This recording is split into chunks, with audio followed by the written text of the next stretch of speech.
Hey guys, Connor from the Ticket Stub, and you are listening to Lone Star Community Radio on 104.5 KCZW LP Conroe and 106.1 KZCC LP Conroe, and worldwide on irlonestar.com. Hello, everybody. Good afternoon. Sort of. Yes, it is afternoon. It is. Welcome to Toast of the Town with Christy and Mel. And across the table from me is my uber talented. Oh, stop it. Stop it. Partner in crime, Christy Leggett. It is. And I'm Melanie Shuttle, of course. Yeah, and it's a yucky day in downtown Conroe today. But It is.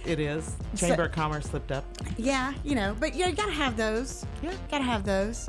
Gotta have the rain. It's if you want the rainbow. well, it's a good rainy day. It would be perfect if all I had to do with it today was like sit on my couch. But I can't sit on my couch today. But that's okay. I'm here, so that makes it all worth it. Absolutely, Yes. absolutely. We have just chilly weather on the way. So I just got back from my Vegas trip, right? And it was nice and cool. It felt good outside, sunshine, nice and cool. Because I've been to Vegas in July, so a little bit. It was nice and refreshing. And so I flew in yesterday, got out, and I was like, oh, it's so muggy. And then I had a meeting because that's what I do. And when you came out, it was like, and it was cold, and I was like, what the heck? And so then I start looking, and it's gonna be 15 degrees on Monday. Yes, 50. The low of 15 As and a in high 1 of 30, and 5. and we're expecting snow. Good news though, they can't make the crazy. kids pay back a snow day because it's already a holiday. Just crazy. So yeah, it's like went to Vegas and It's like 6 days back and- of really snotty weather. I know it looks like rain Snotty today. weather. Definitely rain tomorrow. Semi nice weekend, and then it's just gonna get cold. Just cold. So we have with us today Lindsay. You know Lindsay because she's here all the time. We love her. I know. So hey, Linz. I'm back. That right there is cause for celebration. Yeah. Cheers. Cheers. Yes. How you doing, Miss Linz? Better. Getting Yeah, better. Getting better by the second. Getting better by the bubble. It is it's Wednesday. It is Wednesday. It is Wednesday. It's Yeah. hump day. Yeah. That's it's- awesome. Well, with this weather, my hair was like, oh, it's frizzy hair day, right? Yeah. So I was like, it's hat day. It's hat day. It's hat day. I like Yeah, hat day. I should really take up the whole hat thing because my roots have never been this long. I have white roots sticking out about an inch, y'all, and mine's all covered up. It cost me, $20 in spray, color spray. But anyway, so that's tomorrow, though. Right. Gonna take care of that tomorrow. Yep. Anyway, Yep. so anything going on in your world? So I went to East County Republican Women last night. Gather around, kids. It's story time about Sarah. Yay! We love Sarah stories. She, of course, she's used to campaign trail where she was the star of the show and she had her little chores and her job of handing out push cards and promoting her daddy. Well, she was sitting there pouting. And I'm like, what's your problem? I love kids. Yeah, well, Yeah. she's like, I miss campaigning. I'm like, what are you talking about? She's like, I don't have anything to pass out, and I just want to pass stuff out and say hi to everybody. And so Judge Laird was actually the speaker that night. Well, she had some brochures that she needed handed out, and so she's like, here, Sarah, you can go pass these out. Man, that kid snatched those up and was passing those out like trick-or-treating candy. And then she was over by the door and talking to Judge Gilbert, because he was there with the roses, passing those out, and they're BFFs now. Oh, well, that's easy for Sarah. Right. Everybody And- wants to be Sarah's Yeah, BFF. so she is for hire. Okay, well, good. For campaigning. We'll add her list. We'll add her. Well, she could be on the fundraiser list. But, Yeah, yeah. Absolutely. Well, next time y'all have a event. candidate here Yeah. at the radio show, have her come in and interview them. Because that'd be great. she's like, I'm going to interview candidates, and I'm going to be like, what's your favorite color? And I'm like, what's the color matter? She's like, it's a trick question because it should be red because it's Republican. I'm like, OMG. She's like a little sponge. Yeah. Like a little sponge. Yeah, it's Absorbing. crazy. Yes. Well, crazy. and she is the product of two really smart and really different people. So she had a chance of being like, way like this or like way like jelly. You Right. know? Well, she didn't have a chance of being quiet. No. Amen. And I I tried. don't mean that as an insult by any stretch of the imagination from someone who comes from the same line of genetics. Right. But no, I mean her personality shines through. It's so funny. She is just She's hilarious. She is. She is. It's Like, smart as a whip. Well, and I'm afraid to bring her on. Of course, she found out I'd let the cat out of Oh. the bag. I was coming on today, and she's like, "Oh, am I going?" I'm like, "You have school," and she again, the face was like, and I'm like, "I'm sorry, but All right, so we've got a spring break show in the making. I know. Yeah. sure. Sounds for like Yeah. a great plan. But Lindsay isn't our only guest today. no, No, No. we've got another one. I know. Yay! Miss KATI KROUSE of BEARS. so excited. How are you doing? I'm doing well, thank you. You are as busy as a bear. Yes. Because During the fall. I see you all over the place. And it's so funny because whenever the show announcement came out, I saw some of my friends who were like, "Oh yeah, Katie," and I was Yeah. like, "Everybody knows Katie." Yes. Except me, apparently. Yeah, I know. And now I think we need to get to know each other. Yes. We can go down Exactly. and have lunch. Yes, but you are. Yes. You are just nonstop. Yeah. Yeah. Leaving the world better than we found it. Absolutely. Absolutely. You and your sweet bear husband. Oh my gosh, yeah. I love your sweet bear husband who dons the bear suit all the time. Tell us about Bears Etc. So Bears Etc. is a almost 4-year-old nonprofit grassroots organization. We leave the world better than we found it by rescuing exotic animals out of the pet trade, connecting people with nature, and giving both the people and animals a piece of the wild, the PEACE that comes with being out in nature, breathing the fresh air, and just the natural settings and habitats of what they would naturally live in. So, how in the world did you end up with this idea? And I love it. And I can remember the first few times that I met Katie. And I want to get to that in a little bit. But tell me how this got started. So over 25 years ago, I was in high school where I went to school half a day and worked half a day at a veterinary hospital. And on my afternoons off from the veterinary hospital, I was a high school intern at what we dub a roadside attraction, a backyard menagerie. I raised tiger cubs and monkeys and worked with cougars and all kinds of animals in this backyard menagerie. And then went to vet tech school and realized that I wanted to have my own facility one day, not knowing exactly what I wanted to do. While I was in vet tech school at Purdue, I was a wildlife rehabber, got my first paid zookeeper position, all of that, and just kind of figuring out along the way. I was working for a pet corporation, became a dog groomer because zookeeping and other industries don't make that much. Right. And so I was like, okay, what can I do? How can I manage this? So became a manager for that corporation and then came back full circle after realizing that corporation wanted everything to be cookie cutter. Like each Right. dog needed to look the same in the grooming shop, and it was all about the dollar signs and not about the animals, you know, and stuff. So I really had to switch gears and came back full circle to actually manage that facility in Northeast Indiana that I had started at, but now they're a sanctuary.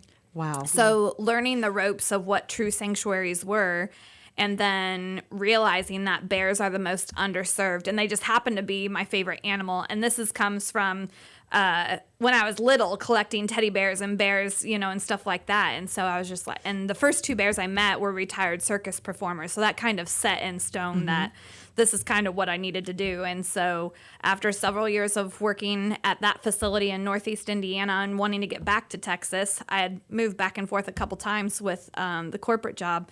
And I was like, okay, this is what I'm gonna do. And it just so happens that like 2 days ago, it popped up in my Facebook memories that I was working on my business plan back 2009 for the facility, you know, that was gonna come to fruition. Wow. So, yeah. So, and since you started, so the first couple of times I met you were at different chamber events, and I think like everybody else, the first thought was bears in Montgomery County. I mean, I've known some Baylor bears that need to be locked up here and there, but Well, and it's ironic that it's in Montgomery. I know. We didn't even know moving here. I swear, like, we did not know that there were Montgomery bears, and we do live in Montgomery. We just happened to end up there. You know, it's very much a God thing. Yeah. We wanted to move somewhere that was within an hour. You know, you do the studies and stuff within an hour of a big metropolis, because that's about the extent people will drive for a spur of the moment type of thing. Right. A&M has a vet school that does exotics. So we wanted to be within an hour of Houston, within an hour of A&M, because Dallas currently has 5 accredited sanctuaries, so Global Federation of Animal Sanctuary accreditations, and so there were none here. So there's no accredited sanctuaries in the Houston area. Holy cow. And so we're like, okay, we're going to be bringing the first accredited sanctuary. So that was kind of cool. The other thing is the bears are moving back into East Texas, the wild bears that once lived here. And so we're like, okay, this is like the perfect place for us to be that front line of a defense for the wild bears, but also bring a true sanctuary to the Houston area for people to visit. And so that kind of solidified this area for us in coming here. Historical note. So several of the cabins at Sam Houston's home up in Huntsville were located in Montgomery and along also along the Sanderson River. And they used to leave there and go out and go bear hunting. And I was like, oh my gosh, in Southeast Texas, are you kidding me? And they said, no, really, there used to be a lot of bears around here. Yeah. And it was a big deal with Sam Houston and that whole little gang back then. Yeah. Okay, Yeah. so there. There are Historical stories note and made. news articles Fun of fact. them shooting bears from the courthouse, the original courthouse here in Conroe, because the bears were coming out of, the Right. national Right. forest Oh my and stuff gosh. when they were building. Yeah. Wow. So you started off, the first initial campaign was just to do it $1 at a time. Yes. So we were looking for, 1 million people to donate $1. It was our Million Bear March. Yeah. That's what we called it. And, many of the chambers got involved, as I got involved, with the chambers. And then, with our first year, after our first year. So, but a lot of people didn't, when you're a fresh, new nonprofit, a lot of people are skeptical about what you're doing. They're also, when they don't understand what a true sanctuary is, it's not like a zoo. It's peaceful, and kids don't run around, and there's education, but there's not like a lot of things for. It's more of this is their home. You can come more of a visit natural them. setting. Yes. Yeah. And so I wish everyone could like jump in my car and go with me to, other true sanctuaries and what they look like and get a feel for that to realize what we're bringing. But now people are kind of getting it as we've have our virtual tour and stuff like that going on, and other programs that we're forming and partnerships that we're forming. People are starting to get it. So it's going much better than the first year, that's for sure. Well, and I think, again, people were like, I know, there have been some documentaries, some shows that have come out that have also, gotten some hits in the media about sanctuaries and about these exotic animals that are being held as pets or start off as pets, and then people are like, "What do Letting how do them loose. how do I feed a tiger?" I mean, it wasn't that long ago. Do y'all remember when there was a tiger that got loose on League Line Road? Yes. Yes. I sat in Sergeant Wadler's office. He was the guy in charge of that at the time. And I was like, what if that had been a full-grown tiger? What would you have done? And I actually, I don't know if you guys know or not, but in 2012, that happened in northeastern Ohio, and I was sitting on standby when a gentleman in Zanesville let loose 58 large dangerous carnivores. I remember that. So the Zanesville On the Massacre, news. yes, Yeah. it made national Yeah, news, and it's so those crazy. things have happened on a much larger scale that we need to learn from. So And wait, so were these his animals? they were his animals. He had just gotten out of prison for illegal guns, and we see that when there's other illegal things, it's all kind of tied into one. I have a friend who teaches at TEACS, first responders, and he's like, this guy from Oklahoma, the SWAT team went in, and this guy threw his cougars on top of him so they couldn't get to him. Like, stories like that are coming out, but they're not being shared or publicized or anything like that to know that this is a huge epidemic across the United States of large, dangerous carnivores being kept as pets. Wow. Yeah. Wow. Yeah. That's crazy. So y'all do more than bears. This is going to be open to more than just the ETC part. Right. Of it. Yeah. The et cetera part on the end. Yes. So currently we have birds and reptiles. So we have large and small tortoises and turtles. We have parakeets. We had a big rescue that it'll be a year next week that someone released over 100 parakeets into a park. I remember seeing that. Yes. And y'all were out there collecting them. Yes, and we ended up with 51.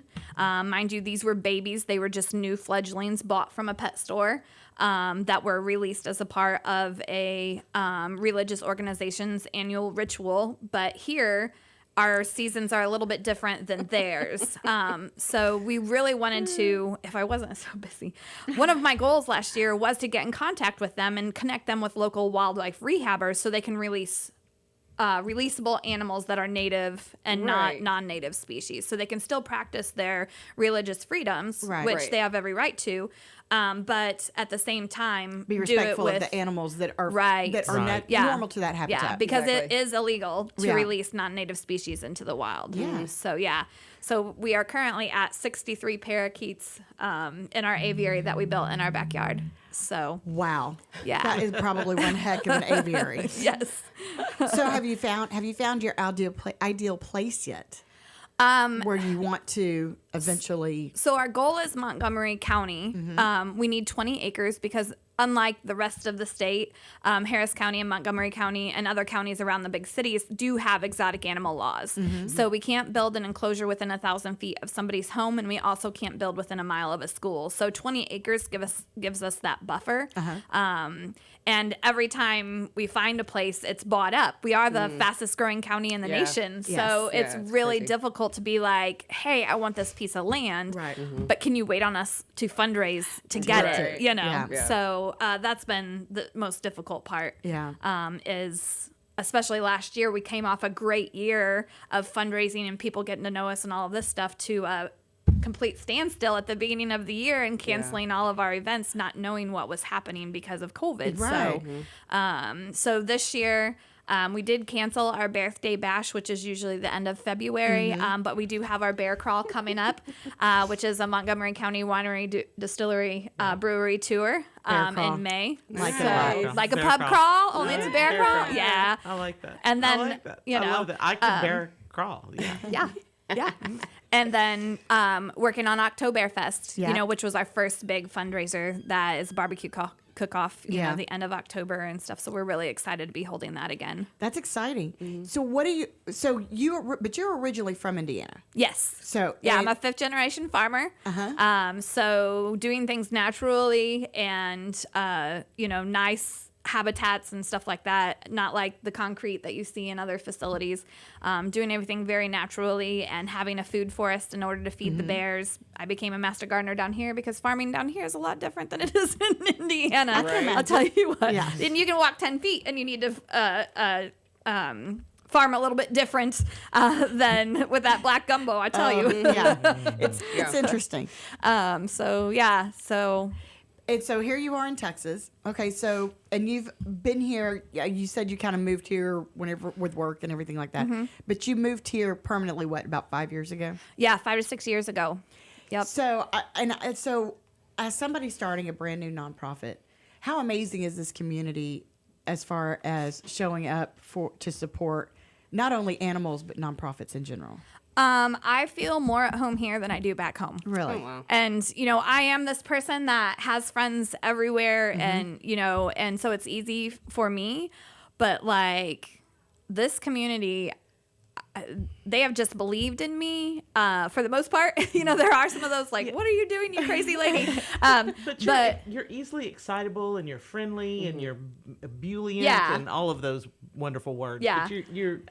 But at the same time, like the people that showed up at our first fundraiser, I was just like in tears because there were people that I didn't think, like I had kind of they believe in me, but do they really, do they get it? And the people that are getting it and showing up, I'm just like in tears every time. It makes me so happy. That's so great. Awesome. That's so great. Well, I want to take a quick break. I want to come back. I want to talk about your timeline, find out how we can get people involved.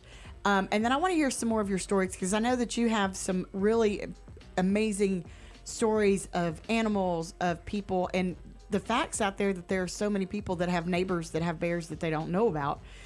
Because I think that's so intriguing, kind of like the wolf sanctuary that we have in Montgomery. So, it's a growing problem that isn't getting the recognition that it deserves. So, Right. So anyway, we're going to take a quick break. We're going to come back. Make sure if you're going out for lunch that you're tuning in live on the Moxie Innovative Facebook page or on 104.5 or 106.1 if you are in the Conroe area. Or, of course, you can tune into OurLoneStar.com. This is Toast of the Town with Christy and Mel. We'll be right back.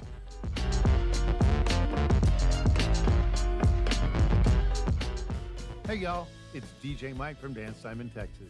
Join me Monday through Friday at 8 a.m. as I count down the top 10 Texas Red Dirt songs that are packing the dance floor. I'll be featuring local artists and the story behind the hits, shows in the area, as well as new songs that make you want to dance. It's Dance Time in Texas with DJ Mike on Lone Star Community Radio, 104.5 KCZW and 106.1 KZCC, Conroe, Texas, or online, irlonestar.com. Path to the Plate is a research-based education program that helps consumers understand how their food choices impact their health by making the connection to agriculture, learning about how food is grown and produced, and how consumers can make better food choices for themselves and their families. Path to the Plate is all about dispelling myths and misconceptions. Find out more online at pathtotheplate.tamu.edu. We are Texas A&M AgriLife Extension, helping Texans make their lives better. A Lone Star Community Radio is ready for the summer. If you or anyone you know is looking for summer internship opportunities, a Lone Star Community Radio is a great place to grab the mic and be on the air. A Lone Star Community Radio offers a great opportunity to those interested in learning about the radio world all year round. Be an on-air personality, talk show producer, or YouTube, TV, podcast editor. Contact the station at info@irlonestar.com or call the station's message line at 936-647-3776.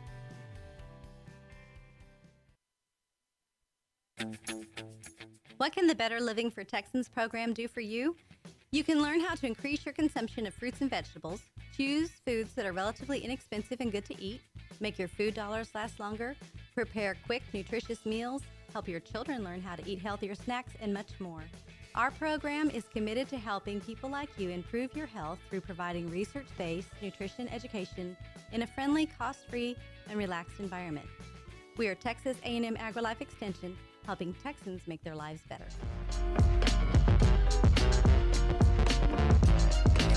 Welcome back, everybody, to Toast of the Town with Christy and Mel. We are here today just having a great time. Sorry, it's my phone. I'm sorry. Sorry. It's always somebody in some technology. Sorry. Listen to you. Sorry. Oh my gosh, they're never going to have me back. Anyway, we are back here today with KATI KROUSE, correct? Yes. Am I saying that correctly? Yes. Okay, and I'm excited because I know her now because everybody else knows her. I know. I feel like I And need she to say it has with such interesting things. I feel like I need to say it with like a German accent though. Oh, Yes, it's very. KATI KROUSE. I know. And your husband is Ambrose, right? Yeah, Ambrose. Ambrose, which I think is just such a cool name. Oh, yeah. Everybody, you've seen him. Yes. You've seen him. Everybody thinks he's like from Australia or something like that because of his hat that Yeah. he wears. Yes. And he's but no, he's very German. Very German. With that name, yes, he is. Yes, and he's so kind, and and I Oh, just yes. love the fact, there aren't a whole lot of men who would say, hey, I want you to put this bear costume on, and I mean, He does. And I he- definitely married up. and like for hours. Like Yes. it's quite impressive. Yes. That he, And takes And- pictures with the kids. Yes. Just sit on my, He gets in like bear mode, Poulsen mode. Our bear's name is Poulsen, named after a woman who fought for captive bears and has written several books. She passed away from cancer a couple years ago, but she helped get the polar bears out of the Mexican circus and stuff like that. So that's who he's named after, is Elise Poulsen. So, but yes, he is amazing in that bear costume. And he is actually an introvert, so even more so for him to go out to functions and stuff with me, it's taken a lot of effort for him to come out. So high five him whenever you see him and tell him good job. so did y'all meet over this love and commitment to animals, or is this something Yes. Yeah, at the last facility we worked at in Northeast Indiana. He's from Northwest. Well, his family is part of them is currently in Northwest Ohio. He's originally from Colorado, and so he was volunteering at the facility that I ended up working at. Yes. Wow. Very nice. And so he just jumped on board and said, yeah, we're going to do this. Yeah. Yeah. Yep. So what specifically, because it's one thing to care about a cause and support a cause and champion it, donate money for it, raise money for it. It's something totally different to start something from scratch. So to me, it's telling me, okay, well, obviously you work for animals. Obviously that's a huge part of who you are as a human. And that's a beautiful thing. But there had to be some stories that drove you to say, okay, I'm going to do more than just champion this cause. I'm going to be on the front lines and carry the banner. Can you share with us some of that? Yeah, so when I came back to work at that facility in Northeast Indiana, and within my first month, I was going on a bear rescue, going on a bear hunt, and seeing the bears living in 3 to 4 inches of filth and cleaning that up, and with an inch of scum on their water, while their volunteers sat on the front porch smoking cigarettes, not helping us at all. Seeing them in the middle of October, it was October 21st, and they were skinny. Like, bears should be fat, right? They're prepping for winter. Right. And you're in Indiana where we're it's in cold. Indiana. Right. Yeah, we're 30 minutes from Michigan, 45 minutes from Ohio. Right. So we get the lake effect off of Lake Michigan coming across because the glaciers came across northern Indiana. And so it's flat cornfields, just like you see in the movies. Right, it really is that way. And so I was like, why are these bears so skinny? Like, why aren't they fat? Why aren't they prepping? And the person didn't care. He fed them what he could. And that's why he ended up losing his animals because of neglect and abuse of the animals. So that was the first thing of realizing that there are more bears across the country in these same conditions, not able to hibernate because they don't have enough food in their system to be able to sleep through the winter like they're supposed to. Then bringing those bears back to the facility, they had to quarantine for the winter, and so we fed them, 2 and 3 meals a day to get them up to weight that they should have been. And letting them out into their natural enclosures and seeing them do natural bear stuff that they had never exhibited before in their entire life. Trying to climb trees, but because they were raised on concrete with no trees, they didn't build up the muscles that are meant to climb trees, but still seeing them trying, seeing them take a watermelon and roll it up their body and throw it to the ground to bust it open to be able to eat the insides out. It just it's just amazing. Yeah. Then, the same thing happened with the tigers. The same thing happened, with the cougars. The same thing happened with the wolf family that were separated and then brought back together at the facility I was working at. Like, all of those stories of resilience in these animals is just, our why is Mamie. Mamie, if you look up, oh my gosh, now I can't remember the name of the town, the Ripley bear. So this Ripley, Ohio is along the Ohio River, and up on a hill was a big house that housed escaped slaves as they were moving from the south. And so this is a historic site that people would come and visit. And you look down the hill in the town, and in a corn crib, you'll have to look up what a corn crib is. They're pretty popular across the Midwest, and they do just that. They hold corn for the winter to feed out to cattle. So they are heavy gauge metal mesh in concrete with a top on it. Right. And that's what most of the animals live in across the Midwest at these exotic animal facilities, backyard menageries and stuff. But this is in the middle of a town called Ripley, Ohio. Okay. So people were calling and saying, why are these bears living in this 20-foot diameter corn crib? Like, people had called in, but it wasn't illegal to have them in the middle of this town, right? So it's a small town, no stop signs or anything like that, or stop lights. There's stop signs. But so this bear lived 22 years in this corn crib, and her friend had passed away in December from stomach cancer. He had a big tumor in his stomach, and after he passed away, the guy was going in with the bear, and the bear crushed his hand. Well, she just crushed it because her canines had been broken off as a baby, so that way if she did bite him, she didn't do much damage. Right. And we see this like so often. We have so many animals that are. She was declawed too. Her claws were pulled out. He admitted pulling them out with pliers. Oh my gosh. Because it's illegal to declaw the animals per the Animal Welfare Act, especially tigers and lions and cougars and stuff like that. But people do it anyways. They find vets that'll do it. So she already had arthritis, and because she was living on concrete her entire life. She had never had honey. She had never had oranges. She'd only been like hot dogs and dog food and stuff like that. That's like the diet that people feed them.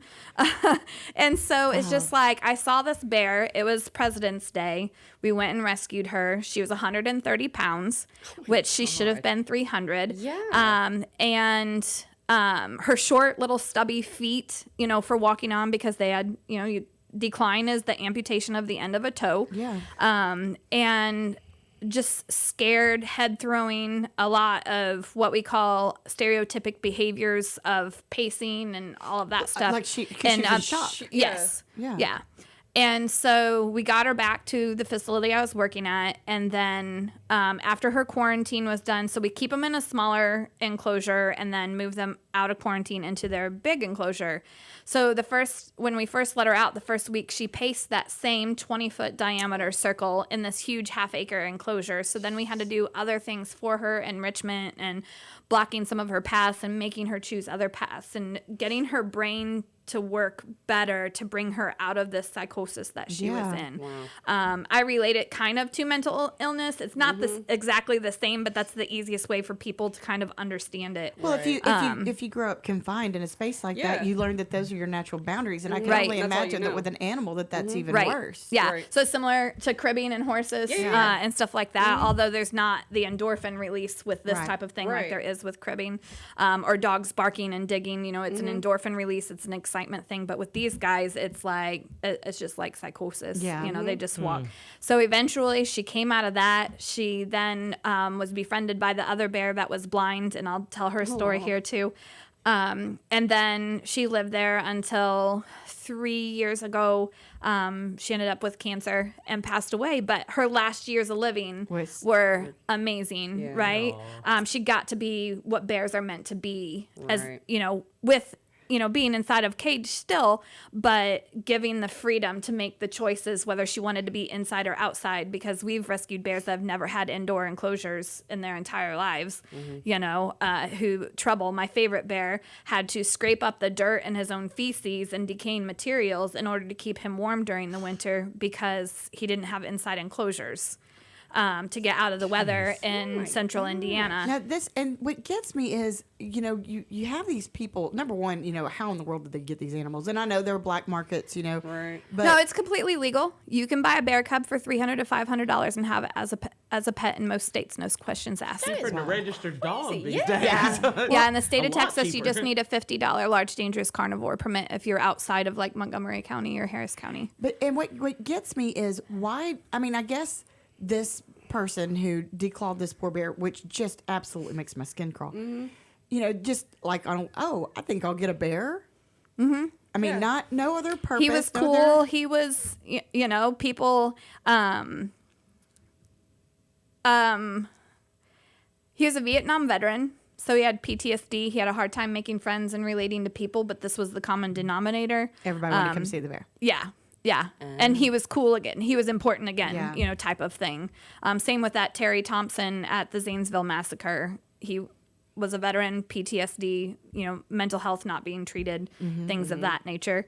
I don't say that it's all veterans or anything like that, but some of it is mental illness. If you watch The Elephant in the Living Room, award-winning documentary about exotic animals, the elephant in the room being the exotic pet trade, that Terry also was a Vietnam veteran, got this lion, and then got this lioness cub because it loved them. It was someone he felt cared for. It was a new, I can take care of it. It was a new... It was a family kind of. Right. Yeah. Yeah. It loved him and he loved them, with all of their heart, Yeah. And they're just like our dogs and cats, only large and dangerous eat- because can they eat. play with you and they hurt you. They don't necessarily attack you. Yeah. They're not mean to, but they're yeah. strong. They don't know their own Yeah. strength. Yeah. They don't know that we're delicate human. Yeah. And Yeah. Delicate. Bunch of wussies. Right, exactly. I mean, they swat you and it breaks Yeah. your neck, and they don't realize how fragile humans Right. are. Yeah. You know, it's like the Mouse and Men or of mice and men. Mouse Yes, and Men. Yeah. exactly. He didn't realize he was big petting that little Yeah. mouse that He- he just kept killing the mice. Yeah. So unfortunately, you know, and they're kind of loved to death because they don't have the proper enclosures, enough food, money to Knowledge. feed them, Yeah. knowledge to Yeah. keep them, and stuff like that. The 2 lions and the elephant in the living room owned by that Terry, he kept them in a horse trailer, until our friends at Outreach for Animals went and helped him build an enclosure. So, so yeah, and then the blind bear, Betsy, this is the other side of that exotic pet trade. She was a bait bear. So she was chained to a tree or a pole, and bear hunting dogs were allowed to attack her to lose her fear so the dogs lose their fear of the bears, so they'll tree a bear so it can be shot. So she was blind, and her front left leg was broken and healed kind of sideways, and she used that as her walking stick around the habitat to find her way. And she used and again, teeth broken. She still had her claws, but this is that other side, and it's illegal, but still done in one of the states out east, and still legal in Wisconsin. That is nuts. Wow. And they just buy the cubs and raise them up to do that. That's what they're raised for. Wow. Well, speaking of, documentaries, if you will, obviously, we're all still, recovering from, COVID quarantine. And at the And the beginning, train wreck. and at the beginning, the biggest talk, because everybody was, finding some kind of Stuck common ground, inside. was Tiger King. Yeah. And, and it We've was, had a question from somebody. and it too was already. it was quite it's a train wreck, Yeah. the whole story. Yeah. But it's sadly true. It is Yeah. very true. And I have threats from him from work clear back in 2009 when we started speaking out against him. So he is not a nice person. He is everything on that show and more. They did not show his bad side. That was his best behavior that he was on. Oh my goodness. He's not a nice person, and he has videos of himself playing veterinarian and sewing up his own tigers without anesthesia, and stuff like that. That he was posting himself, like on his YouTube channel, that were then a couple years later taken down, but Yeah. they are still held somewhere. Mentally unstable. He is Like- very not well in the head. Oh my gosh. His reality is totally different than everybody else's. He, up to now, still thinks that he did nothing wrong. And the abuse and neglect of not only the animals, but the people that were helping him, that is completely true. The drugs, keeping them addicted to keep them there, and that nobody wanted them, and that they will never find a place in this world if they ever leave there. And so, yes, that is exactly who he is. Well, tell me this: do you think that that show? I mean, as far as documentaries or any kind of insight into the exotic animal world goes, was obviously the biggest spotlight, attention getter to actually get people's attention. Do you think it helped bring light to the truth, or do you think some people just got caught up in the crazy dramaness of it? I think a lot of people got caught up in the crazy drama of it until they met me and asked me about it. And then Yeah. I'm just like, no, that's for real. And also finding out it's not a true documentary. They actually were paid a lot of there. money to be in this video. And having to correct people that they really made it one-sided, and they actually invited the sanctuary world because they said it was going to be the next Blackfish, only for captive tigers. Right. And so some of the things that they did initially with Carol, and then she's like, no, nobody else do this, and stuff like that, because it was getting turned around, and it did. Once production was done, it really was turned around to just be for entertainment and not a true documentary. It came off as an entertainment. Yeah. It came off. It wasn't a documentary. It was, because I've seen Blackfish, and that was very right. Yeah. And you knew going in, like, stories from when I was a kid of SeaWorld and all that, and I watched Blackfish and I was like, yikes. Like, Yeah. it goes even deeper. But it was a true documentary and you learn something about it. Tiger King was just, it's like, Well, I mean, entertainment. And It I wasn't- think, and that's kind of what I wonder if the point behind the way that they did it was. I mean, obviously, entertainment value. We're gonna make some money off this. Okay, I get it. But I know that at first it's like you're watching it and it's like, oh my gosh, this crazy. People are crazy. All this Like, is this nuts. can't be real. Yeah, like- but, And but then they start, especially towards the end, and you really start seeing what was going on with these animals. And then after the show and all of the hoopla and everything, that there were other videos and backstories and things that came to light that weren't included with the show. That I think brought some attention to what is actually going on and how real this is. Yeah. And I will tell you that out of all of those guys, Tim Stark no longer has any animals and is in prison. Joe is in prison. Jeff Lowe is losing his animals as we speak. He's been told to, by the state of Oklahoma, get rid of all of his females and all of the cubs that he has on his property currently at his new Thackerville location. Doc Antle is in the beginnings of court cases about to lose his animals as well. So they're all going down, thank goodness. And those are the biggest breeders in the United States. good. I mean, at least something positive. Yeah. Yeah, I think it kicked the officials, the courts, into high gear. Right. Because now this is totally public. People are seeing this, and they're going to get a lot of flack if they don't do something about it now. Yeah. Right. Because the USDA, they have actually downsized and restructured over the last 5 years. In our area, we've been through 3 USDA inspectors, and they not only inspect the exotic animals, but they inspect the cattle ranches. They inspect, they have more than just that. And so they don't have time To pay go attention to all back. these. And Right. yeah, so it's just a lot of work. And so we started back in 2009 speaking out against him and calling USDA. So that's how long it's taken for him to be arrested or charged, but only because he has the 2 murder for hires. Right. The court cases had started, but only because the 2 murder for hires did he really get, Right. charged and things moved a little faster. Right. Okay, so now I've got to ask the next question, and then we're going to move along. Okay, so is Carol Baskin the real deal? She is a very nice person, and I was at the Big Cat Sanctuary Alliance, not last fall, but the fall before, and she's like, if you need any help with how to write articles for the newspapers and press releases and stuff like that, she's like, I'll help you. Oh, that's great. So yeah, and I actually had a meeting with Big Cat Sanctuary Alliance, and she was there this morning, just before coming here.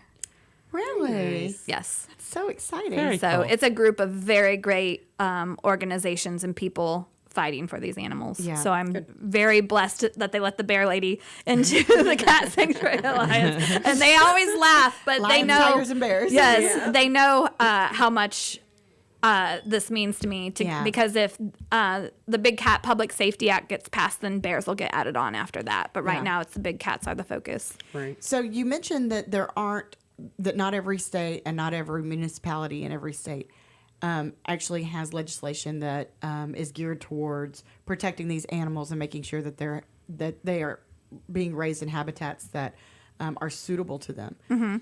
Tell us about that. Do you have to have a permit to get these animals?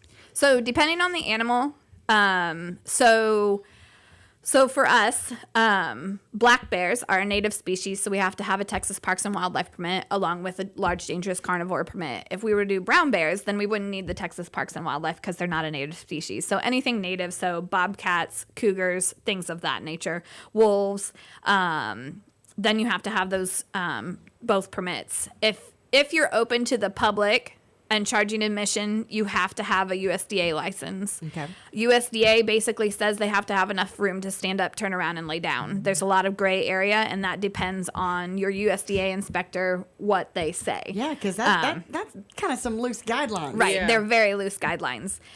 So then the state of Texas, they have a large dangerous carnivore permit. If you're in Montgomery County, then animal control has to come out and inspect your facilities as well. And then, like I said earlier, we can't build an enclosure within 1,000 feet of somebody's home or within a mile of a school. Now, are these all laws that were enacted recently, or have these been around for a long time here in Montgomery County? I want to say that Montgomery County laws were updated in 2015. I'd have to go back and look at that. Was that around the tiger time? Because and the reason why I asked that is because, again, I think a lot of people, aren't aware that, that these things actually exist right here. Right. Yeah. It's one thing whenever you're thinking, oh, that's Oklahoma. They got. But, this is Moco just north of Houston, Texas. Right. And there are people that have tigers in their neighborhood. Yes. And they did have him illegally. Yeah. And they knew that because they had cougars previously. Their exotics vet was our exotics vet at the time. And they said, yeah, we see their cougars, and stuff like that. And it's just like, drugs and guns. People think they're better than the law or higher than the law, they're not going to get caught. And I think the other part of it too, the public doesn't know that it's illegal. They just see this guy walking a tiger cub on a leash down the sidewalk and they're like, oh, that's cool, let me pet it, and stuff like that.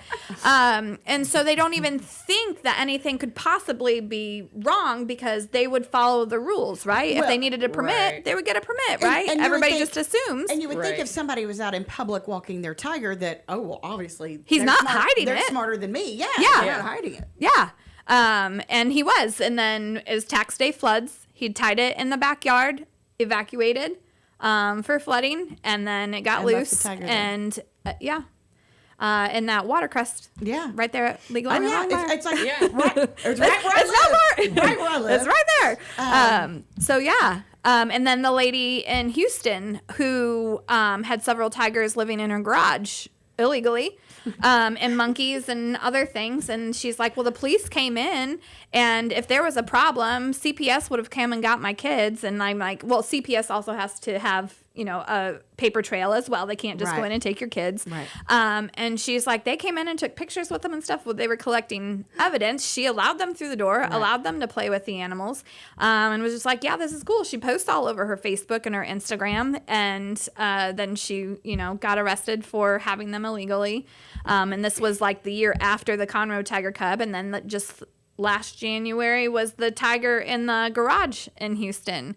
So it's not like these people think they're just getting away with it. I think on the other hand, too, most police officers don't know the exotic animal laws. Yeah, of course. They can't know 100% of the time everything that, Because how often is it that you run into a tiger Right? in the garage? Yeah. Like, what do we do here? Yeah, yeah. Hold on, let me Google this. And I'm Like, let me radio, and then they're like, you're crazy. There's a tiger? Yes, there's a tiger. there's a tiger. I mean, it just I've got 2 teenagers, and my life is enough of a circus. I can't imagine adding in a bear and a tiger into the household. I mean, and I guess, I remember, like when my mom was little, or, she grew up and told me the story, it was all the rage that everybody was getting, baby alligators and stuff, and they flushed them down the toilets. Yeah. I've heard this story.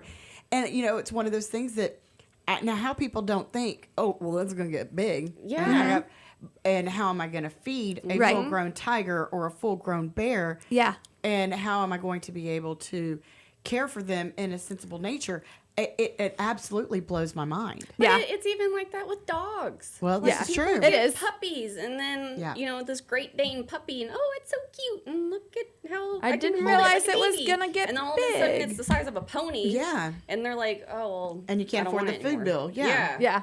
And it's Yeah. like, come on, man. Yeah.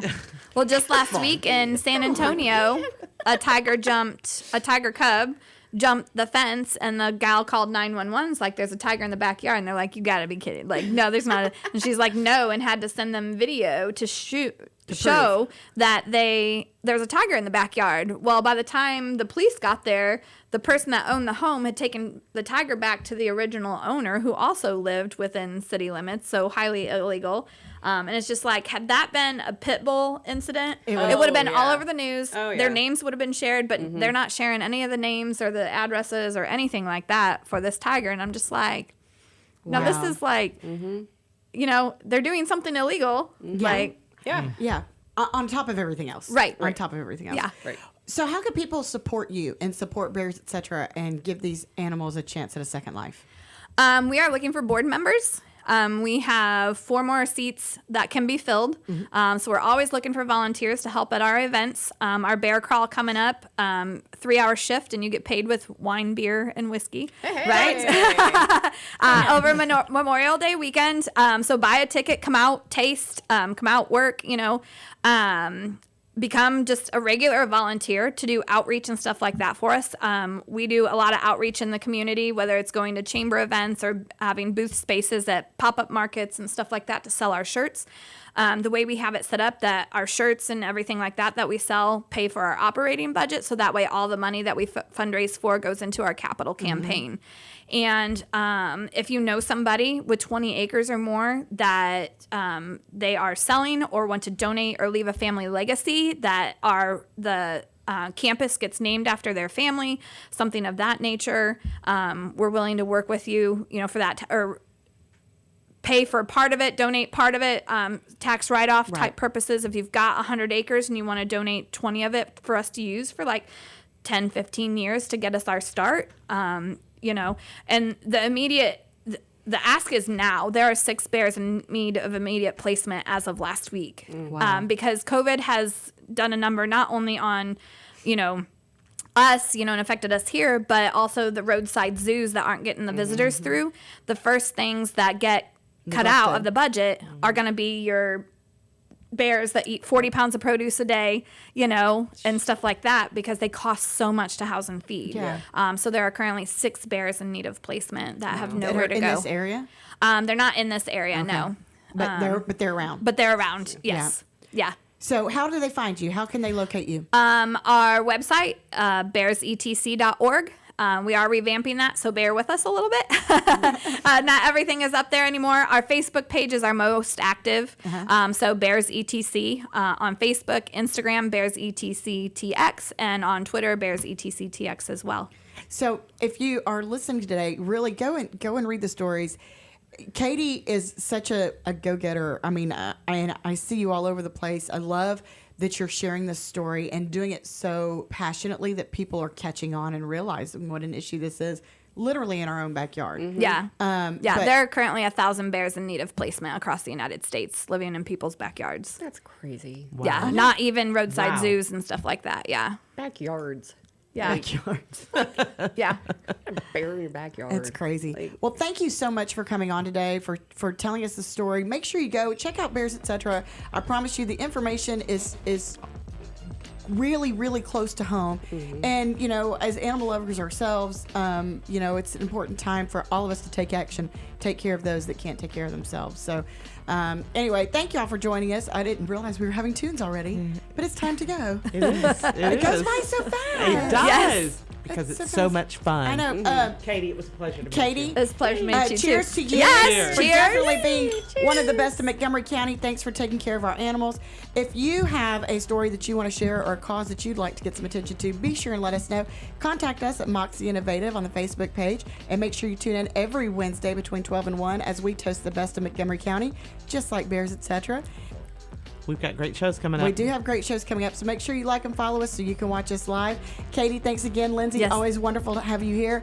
Y'all make it a great week and stay warm this weekend. Yeah.